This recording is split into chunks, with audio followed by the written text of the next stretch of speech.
नमस्कार दोस्तों। आज की इस ऑडियो बुक में हम सुनेंगे एक ऐसी प्रेरणादायक कहानी जो हमें सिखाती है कि अगर सपने सच्चे हों और मेहनत ईमानदार हो तो कोई भी इंसान आसमान छू सकता है। ये कहानी है भारत के महान वैज्ञानिक, मिसाइल मैन और पूर्व राष्ट्रपति डॉक्टर APJ अब्दुल कलाम की आत्मकथा विंग्स ऑफ फायर, जिसका अर्थ है आग की उड़ान। ये किताब उस इंसान की कहानी है जिसने गरीबी, असफलता और सीमाओं की आग से गुजरकर अपने सपनों को पंख दिए और उन्हें आसमान तक पहुंचाया। डॉक्टर APJ अब्दुल कलाम का जन्म तमिलनाडु के पवित्र शहर रामेश्वरम में हुआ। उनका बचपन समुद्र की लहरों, मंदिर की घंटियों और मस्जिद की अजान के बीच बीता। उनका परिवार बहुत साधारण था, लेकिन संस्कारों से भरपूर। उनके पिता जैनुल अब्दीन एक नाविक थे जो ईमानदारी और अनुशासन में विश्वास रखते थे। उनकी माता आशियम्मा का स्वभाव बेहद करुणामय था और वे हमेशा जरूरतमंदों की मदद करती थी। घर की आर्थिक स्थिति अच्छी नहीं थी, लेकिन परिवार में कभी भी आत्मसम्मान की कमी नहीं रही। बचपन में कलाम परिवार की मदद के लिए अखबार बेचते थे।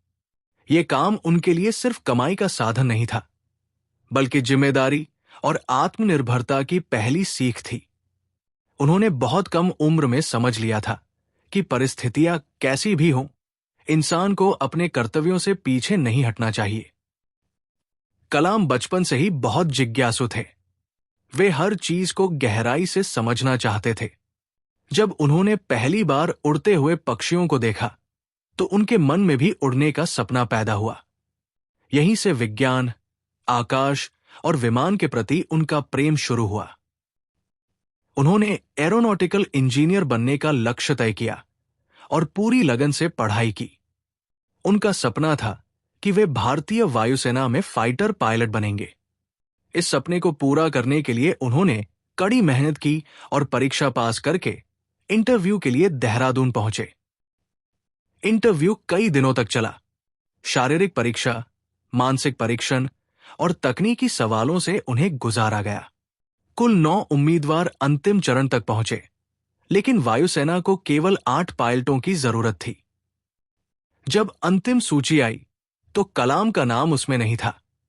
उनका चयन नहीं हुआ। ये उनके जीवन का सबसे बड़ा झटका था।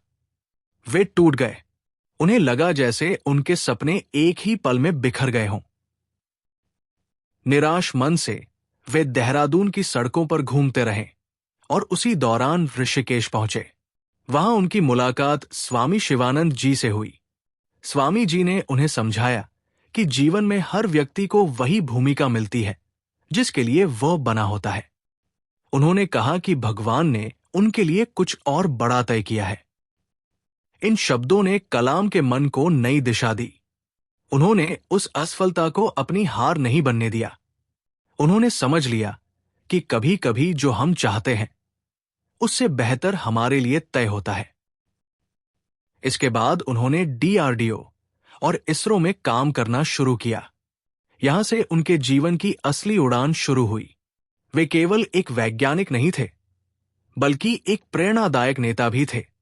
वे मानते थे कि सफलता अकेले नहीं मिलती, बल्कि पूरी टीम के सहयोग से मिलती है। इसरो में उन्हें भारत के पहले उपग्रह प्रक्षेपण यान SLV-3 परियोजना का नेतृत्व सौंपा गया। ये एक बहुत बड़ी जिम्मेदारी थी। पहला प्रक्षेपण असफल रहा। पूरा देश निराश था और मीडिया ने सवाल उठाने शुरू कर दिए।